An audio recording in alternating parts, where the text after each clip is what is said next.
Okay, I found something wild this week. I literally could not wait to talk about it. Welcome to Locally Hosted. We cover AI, machine learning, developer tools, and tech infrastructure. Today we're tackling the deprecated API nightmare. It's the silent killer of dev workflows. Right. Agents write code that looks correct, but targets APIs that shipped last year, or not at all. Wait, so your AI is just guessing? It doesn't know what shipped last month? Exactly. LLM training data has a cutoff. Technology evolves continuously. The gap is real. That's terrifying. So how do we fix this? Do we just prompt harder? You can add constraints or pin versions, but that means you're doing the verification the agent should. Ugh, I hate manual verification. It defeats the purpose of having an AI agent in the first place. So let's look at a real-world test. We gave a coding agent a simple task: deploy Azure AI Foundry. Okay, straightforward. What did the agent do first? It chose AML, the right answer a year ago, but it hit a Python dependency crash immediately. Oof, the classic dependency hell.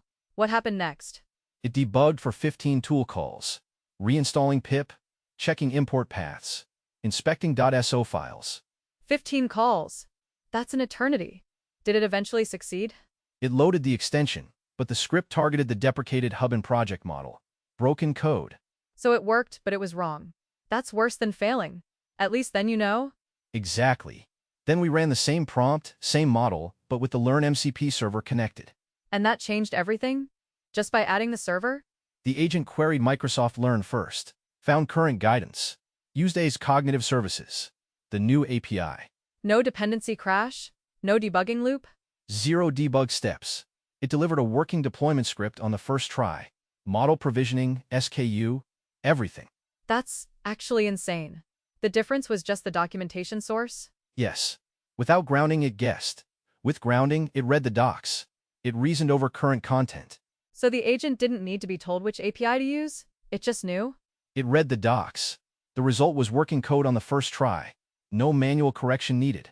This is huge. It's like giving the agent a live textbook instead of a dusty encyclopedia. Precisely. Learn MCP Server gives direct access to Microsoft Learn via the Model Context Protocol. And it works with any MCP-compatible client? Like VS Code or Copilot CLI? Yes. GitHub Copilot CLI, Visual Studio, Claude Code, it's remote. Nothing to install or host. No auth required? That sounds too easy. Is there a catch?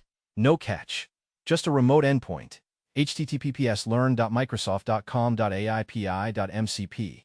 It's open and accessible. Okay, so if I'm deploying an Azure service, the agent queries Learn for current guidance? It reasons over the docs alongside your codebase. Fewer outdated patterns. Docs where decisions happen. So instead of switching tabs, the docs come to the terminal. That's the real win. Exactly. It eliminates the verification loop. You stop checking if the API is dead before you run it. I remember spending hours last week debugging a script that broke because of a silent deprecation. That's the cost of the training data cutoff. Agents are good at writing code, not tracking release notes. So this bridges that gap. It makes the agent aware of the present, not just the past. It grounds the agent in reality. Current, official content, not speculation or stale training data. What about building your own agents in Foundry or Copilot Studio? You can use Learn MCP Server there too. Any MCP-compatible client is supported. So the setup is just installing the plugin and restarting? For Copilot CLI, plug and install Microsoft Docs.mcp, then restart. That's it for VS Code too. No server hosting? No complex config files? Just plug and play. Just plug and play.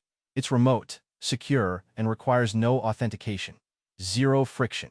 This feels like a game changer for agent reliability. Less debugging, more deploying. It reduces the steps from prompt to production. You get working code faster, with fewer errors. So the key takeaway is always ground your agents in live documentation if possible. Yes, especially for cloud services that change monthly. Don't let the agent fly blind. I'm definitely trying this.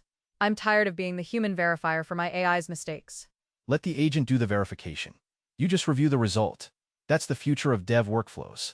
All right, that's all we got this week. If this blew your mind, come back next time.